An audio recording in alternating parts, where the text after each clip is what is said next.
Today, I'm going to be talking about days 11 and 12. I did miss a day yesterday, but I decided I would just try to go over both of the information for 11 and 12 today. Yesterday was a family day. I got to spend all day with family, had a great time, got to see my 1-year-old grandson who came. I'm going to share a picture here. This is an outfit that I made him. It's a pattern by Children's Corner, and it is called the Johnny. So I had a lot of fun making that. The embroidery design is from Designs by Juju. It's one of the trio designs. I have used several of the trio designs. There's a snowman that has 3 different designs that go together across the front of an outfit, or you can use it wherever. But I'm in the process of making another Johnny, a Christmas Johnny for him, and this is the Christmas trio. So you can use it in a placket where there might be smocking, but instead you use the embroidery. Again, this is from Designs by Juju, but this is a great pattern for little boys. I mean, I guess you could do it for little girls, but mostly for little boys. On this one, I have added the little tab belt that will have buttons here, but I still have a little bit to go on this. I do have time to get it done before Christmas, but yesterday was a fun day. And so sometimes putting off some of our quilting things is great to do when family's more important, right? So I do want to catch you up today in case you are still going. You're probably going strong. And if not, don't worry, go at your own pace, pick up where you left off. But on page 55 in Ranae Merrill's book, Free Motion Mastery in a Month, we are doing day 11. Day 11 talks about the spirals and the doodles. I've already done the quilting yoga. And then if you are doing the 9x7 layout, you can go and do the free motion quilting around the large prints in that block today. So I do want to draw some overstitch spirals, kind of show that to you. I've been working on it, so here we go. But a reminder to continue using your tracing sheet number 1 for the 6 basic shapes, tracing it with the dry erase marker and with the ruler. Doing our thing. And then today with the spirals, let me see what page that's on. We're getting so close. We've covered so many, and I think the fun is just about to start in this quilting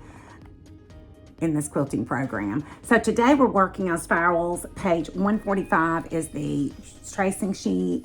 Be sure to read the few pages after that, 146, 147, 148, and 149 for more information about the spirals. Today, I'm just going to demonstrate how I drew the overstitch spirals. Here we go. All right, in the book, Ranae Merrill explains how to do this. So she says, you don't want to just take your time on this. This doesn't have to be perfect. You want to kind of get it going, and you don't have to have the direct line on top of it, but to go over it 4 times. So see, this is number 3, 4. That's 3 and 4, 3 and 4. So let me show you again. Okay, so you're gonna go up. Of course, all of them do not have to look exactly the same, but I'm going up, that's 1 time, and then I go back, that's 2. And then I come off of this, 1, go back over it, 2, and then come back, 1, 2. That's probably not the best example because this was in the way. That's why I went on up.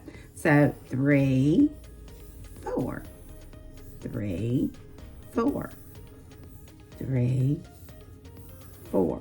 That's just to get in the rhythm of doing spirals. So make several, keep working on this, and it will become more and more natural as we do it, I'm sure.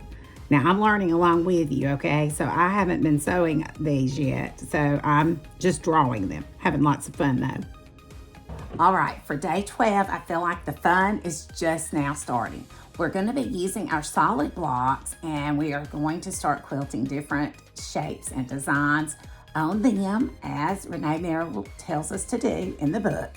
So on page 56, on day 12, it tells us what to do. You want to be sure to read pages 116 to 119 about quilting lines. Be sure to go to her video, Quilting Yoga, for lines. It's only a few minutes long. It doesn't take long to do it. Trace those 6 basic shapes on the tracing page that we're working on. Work on it in your notebook. Trace the lines tracing sheet on page 115. and then draw a page of line designs. And so what I did, I've got my blocks ready. So we're choosing 3 blocks, all right? So we're going to label them. Here are my blocks, all right? So I've got them labeled 1, 2, and 3. And then it says to divide the block, do 1/3 of the block. So I've drawn a line. I don't know if it's showing up right here. And so I'm going to quilt this area. All right, that's number 1. Number 2, I've drawn a line down here. I'm gonna quilt this area. And on number 3, I drew a line across the top, and I'm gonna quilt this area at the top. All right, and she tells us what to put on each one. All right, so I'm going to be doing this for the first time on camera, so let's just bear with me. What I did do for block number 1, we're gonna do straight line stippling. So I got out the lines tracing sheet, I traced it. Then I got the ruler and practiced. Slide and stop, slide and stop, slide and stop. So I could get my mind in the rhythm of that. And now we're going to try it on the block. Here we go. This is actually the second time that I have tried this straight line slide and stop method, the line stippling, because the first time I was using variegated thread on the top and it kept fraying. So I'm going to work on that later. I'm using solid white on the top, variegated on the bobbin, slide and stop, slide and stop, slide and stop.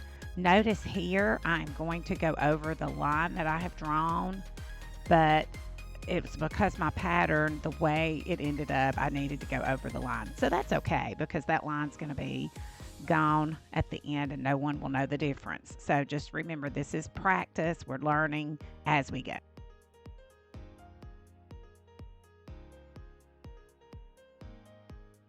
The second block, number 2, is to fill with grids. So I'm going to run some lines this way and back this way to make a grid. I'm not going to mark it. She does talk about in her book you could use tape to mark the grids, but I'm just going for it. All right, so let's just see what happens. Get this grid in my mind. Okay, here we go.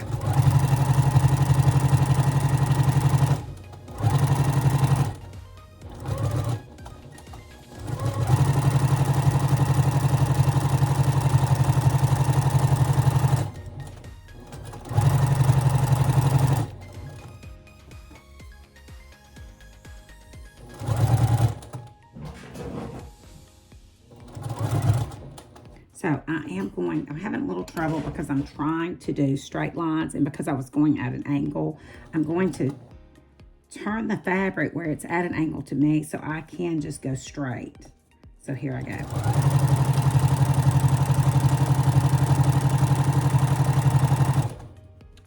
Normally you do not turn the fabric, but I think for these straight lines, it's going to help me do better straight lines.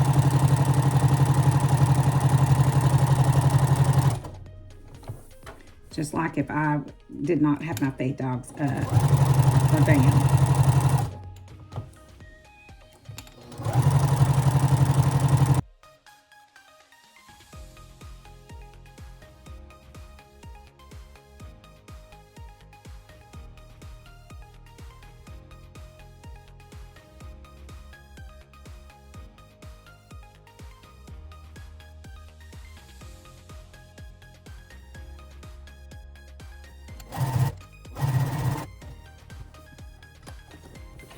Okay, so here are the grid lines that I did.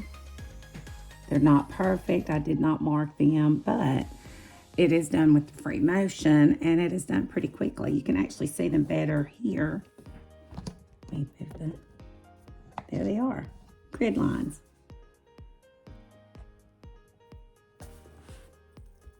All right, now I'm going to be doing the parallel lines. I wanted my leg just broke. I wanted to practice just a bit.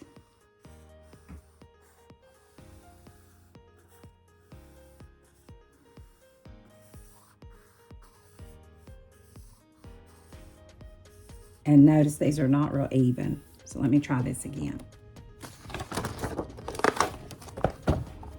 Okay, so I'm going to parallel, means that they're not going to cross. Okay, so I'm going to do 3, and then I'm going to go down, and I'm going to go 1, 2, and if I don't have room, just go back this way. Parallel lines, up,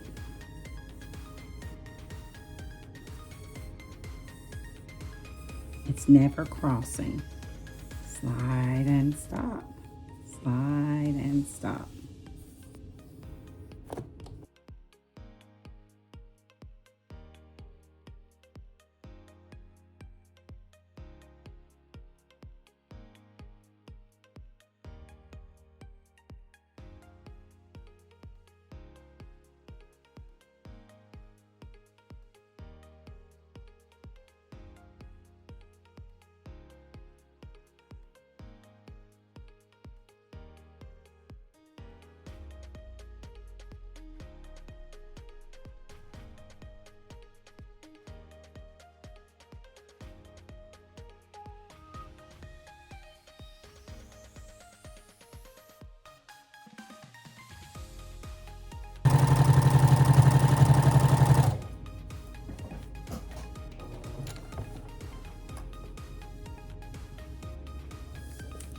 All right, so here are my parallel lines. Here's the back. Not perfect, but fun, right? Those went pretty fast. On day 12, you can also add some other types of straight lines that I did not do, like the chain of squares and the straight line daisy. That may be something I have to practice later. I'm learning, I'm making progress. I hope you're learning, making progress, and having fun. It's not perfect. We're not striving for perfection. We are striving to improve a little bit every day. So I hope you've had fun. I think we're just now really getting into the fun part, all right? Where we're trying more things with our quilting blocks, and so I'm excited about the next few days. Y'all have a great night, and I'll see you later. Bye-bye, everybody.